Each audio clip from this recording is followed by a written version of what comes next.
a word nerd, and I really, really like to pick language apart. So in talking about unlearning fear of darkness, first we've got to talk about the fear and where that fear comes from. Sorry, the fact that I can move this makes me just want to move it the whole time. We're going to put it here for now. I like to play with things. It's got wheels. It's so fun. Thank you. I'm being encouraged. I love this. So we have this misperception of darkness as something bad, partly because of misperceptions we have in science of mind about the term shadow. We talk about our shadow selves and shadow work quite a lot. Any of you who've taken science of mind classes know this. And shadow is sometimes positioned as the opposite of light or the opposite of our goodness, instead of something working in conjunction with light and in conjunction with our goodness. This idea of darkness as bad or evil stems from that need to sort of use language in a way that is dichotomous. We really love dichotomies. We really love binary systems. Another thing you'll learn about me is I don't so much like binary systems. And in Science of Mind teachings, we use a lot of ideas from a psychologist. I almost called him a philosopher, but he was a psychologist named Carl Jung. And Carl Jung, many of you are probably familiar, had the concept of the shadow self. We use this a lot in our teachings. We use this a lot when we're talking in our prayer work. The part of us that is a lot of times negative or maybe not so welcome in social situations. And that doesn't mean that it's bad. And here's where we start to get tripped up. We start to think of the shadow self as something that's bad rather than something that is unconscious, or the part of ourselves that we're not paying as much attention to, or the parts of our impulses that are happening without us quite understanding why. So we get stuck in the thinking and stuck in the desire to define it as good and bad. So my shadow self, the shadow, the darkness, is something bad and to be feared, instead of something that maybe I'm just not so conscious of and I should spend a little more time being aware of it. Emily, would you please hand me my water bottle? Sorry, guys. I was so focused on bringing my folder that I forgot my little dark water bottle. I wonder how that happened. Maybe it was unconscious. Another way of looking at this is, if you all will remember back to the late 90s and early 2000s, there was an explosion in popularity of the Yin Yang Symbol. They were everywhere. I'm seeing nods. Okay, great. It wasn't just me. And I remember being given a ring that had a yin yang on it and asking what it meant, and I was told, the traditional yin yang has the white side and the black side, and there's a little black in the white, and there's a little white in the black. And I was told that means that in every good is a little bad, and in every bad is a little good. That's not what that means at all. And that's not Taoist philosophy, that's not CSL philosophy, that's not how Jung's concept of the shadow works. But it's easy to look at it that way because that's quick and easy to define, right? You can say that, you don't have to spend too much time thinking about it. The yin-yang is a dynamic symbol that is swirling around itself. That's a good point to start on, because the dark and the light are happening in balance with each other. And if they weren't swirling around, everything would get stuck.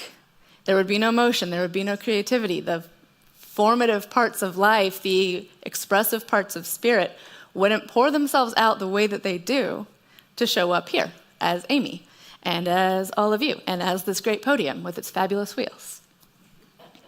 So these two aren't good or bad, but they're coexistent parts of the same thing, like opposite sides of a coin. You can't have a coin with just one side. You can't have light with no dark. You can't have dark with no light.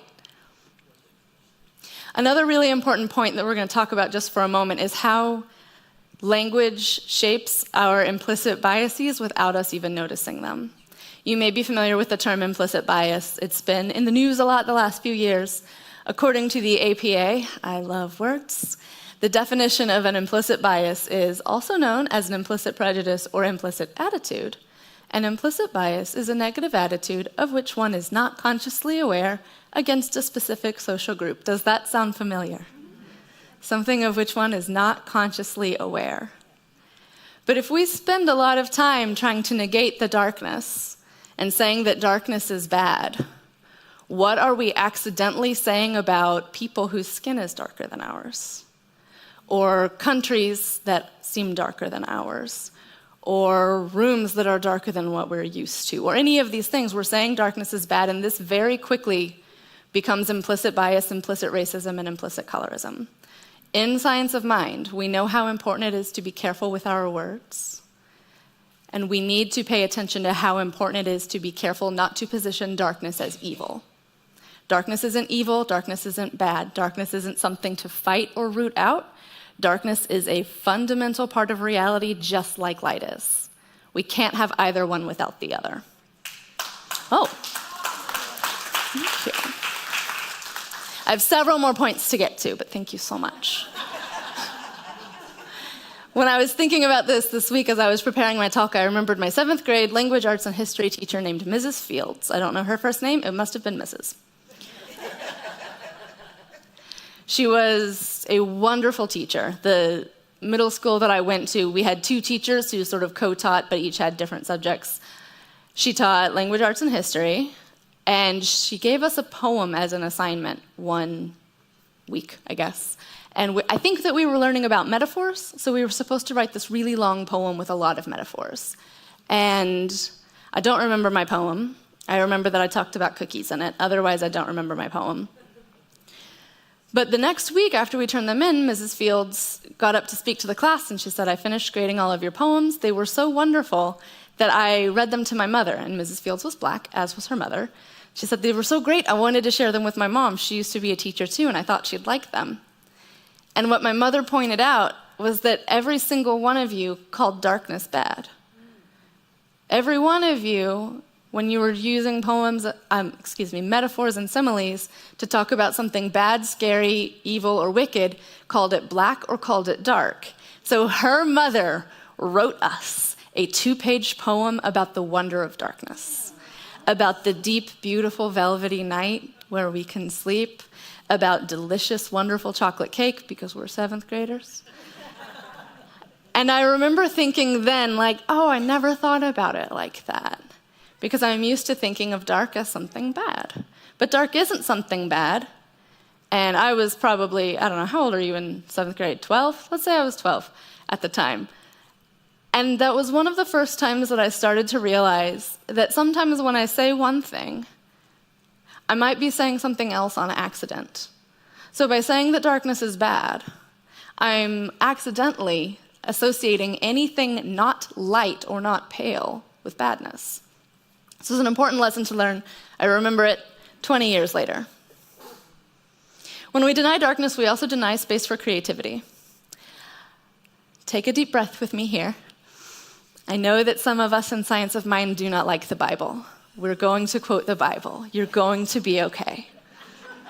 In Genesis 1:1-2, it says, "In a beginning, God created the heaven and the earth was without form and void, and the darkness was upon the face of the deep, and the Spirit of God moved upon the face of the waters." In one of the most beautiful creation stories that I have ever read, God creates everything in darkness. God first creates darkness and then creates light. And for the rest of Genesis 1, for those of you who are familiar with it, God creates in the dark. Days in the Hebrew calendar begin at sundown. So all of this creation happening at the beginning of a day happens in the night. There's evening and there was morning the second day. There's evening and there's morning the third day, after God creates. After God creates, we can have light. After God creates, we can have the rest of everything. And that is one of the reasons why I love so much that this is our theme across all centers everywhere for Mother's Day. Because mothers are, of course, very creative. From the very physical creation of a being to creating toys and activities and ways to distract and ways to teach and ways to handle toddlers. Mothers and motherhood and the concept of divine mother, which Amy spoke about a little bit earlier, is so deeply linked to our creativity. So I invite you to lean into that creativity today and lean into the darkness as a way to partner with God in co-creation. Now, the title of this talk is Unlearning Fear of Darkness, so I can't just talk about darkness all day. One of the ways that we can address this fear of darkness is by working to transform it into awe and reverence. Some of the most magical, mystical, transcendent experiences I've had were also a bit scary if not a whole lot scary. This last summer, I moved from San Diego, California to Winston-Salem. It was quite a drive, and my father joined me on that trip, and we stopped by the Grand Canyon. Has anyone in here been to the Grand Canyon? Once or twice? Okay, great. I was not prepared for how big the Grand Canyon is. I understand that that's in the name. Nothing prepared me for what I was about to see. And as soon as we got there, my father and I noticed that there was a gaping hole in the ground and parked before checking into our hotel so that we could go and, look at it. And I was simultaneously amazed and horrified because the fear of falling in, the fear of something that much bigger than me, the amount of wonder just instilled in me by seeing something so much bigger than my mind could comprehend was a bit scary. It's a little overwhelming. But fear is so closely tied to reverence, and I couldn't pull myself away from it. I almost couldn't pull myself away from the edge of it, which was a little scary. But I was much more concerned about my father by the edge. Me, I was like, I'm fine, just you don't fall. But these two things happen so simultaneously. They're two sides of the same coin, just like light and dark. Fear and reverence happen together. Some of the most amazing experiences are terrifying. Getting married, getting up on a stage and speaking, jumping out of an airplane, falling in love. These are all absolutely scary and so wonderful. And the trick is to lean into the wonder more than leaning into the fear. When we're leaning into the fear, we're trying to control a little bit more than we have the power to do, which, admittedly, some of us like to do. That's okay. Hold that thought. It's really tempting to try and control. We lose out on some of the wonder when we do that, but it's really tempting. As humans, it's normal. I think we do this quite a bit extra in Science of Mind because we really, really love the creative power of our thoughts. We really, really love the creative power of our words, as we should. This is great. When I was in prac studies and being taught how to pray, I was told to pray for this or something better. Come up with your mental equivalent if you like the jargon. Come up with the idea of what you want to see if you don't like the jargon. And pray for that or something better, God, because I know that in the divine mind there is something bigger than my mind can comprehend. But how often in your prayer work or in your affirmations or in your anything do you get stuck on how you think it needs to go and forget that there might be something better? We perseverate so much on our ideas. I should only speak for myself. I perseverate so much on my idea of how this should go and forget that something bigger is in charge here and that something bigger might be trying to work its way through. And if all I am doing is focusing on the limited idea that I've got, that's all that's going to show up. And it's fear often that keeps us from that. It's fear that keeps us trying to control, saying, do it exactly like this. I want a new house, and it needs to have this many bedrooms, it needs to be this color, it needs to be this in this kind of neighborhood. No, I will not consider anything else, even though that one is clearly better. I haven't opened my mind enough to look at it. It's too scary. It's frightening to not be in that much control. For those of you familiar with Michael Bernard Beckwith's work, there are 4 kingdoms of consciousness. The first is victimhood, which is a lot of what we unlearn in Science of Mind. The second is sort of the creator. I create by me. This is when we're doing all of our affirmations. This is when we're doing our prayer work. But sometimes we forget that there are 2 more after that. But you have to let go of the control to get there. First, there's surrender. Where you let go and let God happen through you. And then eventually transcendence, where you let go and let God happen as you. And we get to these by working through the fear. I'm going to quote the Bible a little bit more. It's going to be all right. One of the most commonly used phrases in the Bible is some form of do not be afraid. Almost every time that something magical happens, almost every time that something amazing or transcendent happens, an angel shows up, the voice of God speaks from a burning bush, something happens, the first words they say are, don't be afraid. Don't be afraid. And whether or not you believe the words of the Bible and whether or not you put that scripture up on a pedestal, I think that there's something important here for us to learn. That even people thousands of years ago, writing a sacred text and reading from a sacred text, thought one of the most important lessons for us to learn is not to be afraid, especially when God is speaking and when God has a bigger plan than our human minds have come up with.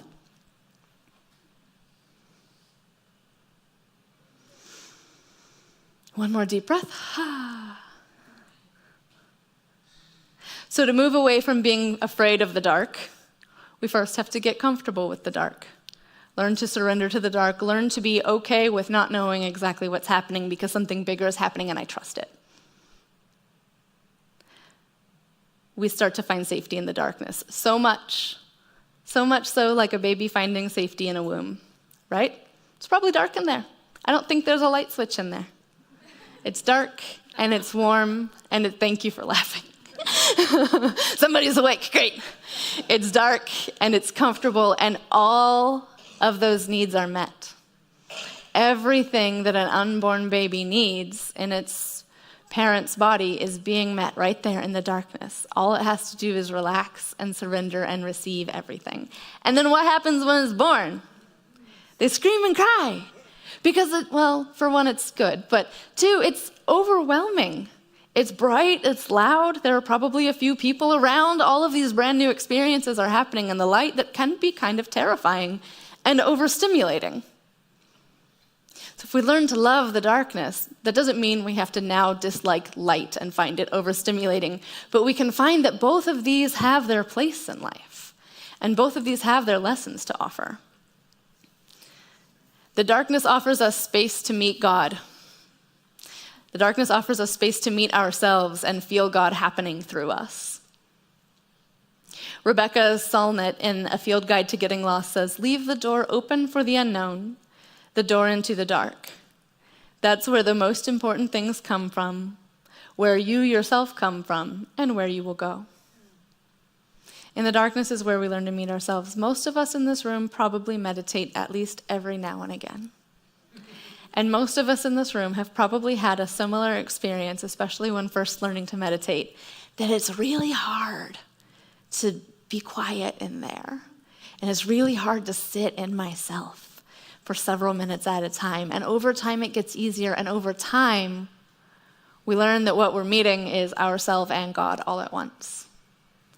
And this doesn't happen in high stimulation environments. This doesn't happen when everything is externally occurring all the time.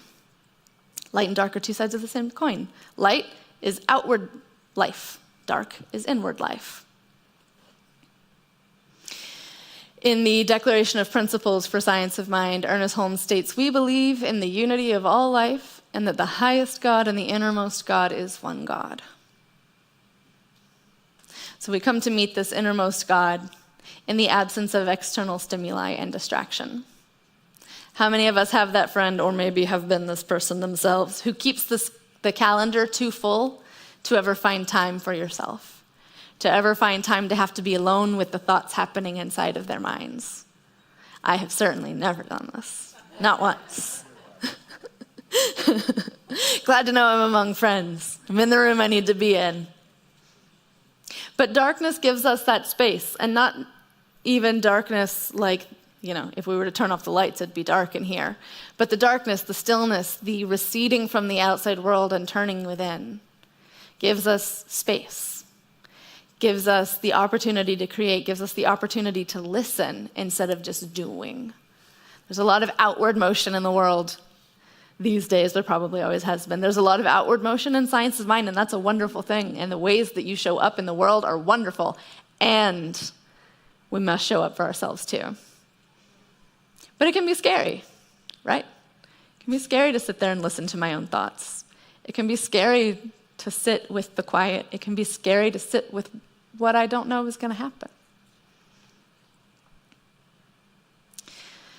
But sitting with that silence opens space for creativity and wonder because, like I mentioned a few minutes ago, even God creates in the darkness. God didn't turn on all the lights and find everything to form the world in the story of Genesis 1. God creates in darkness, God creates in stillness, and so do we.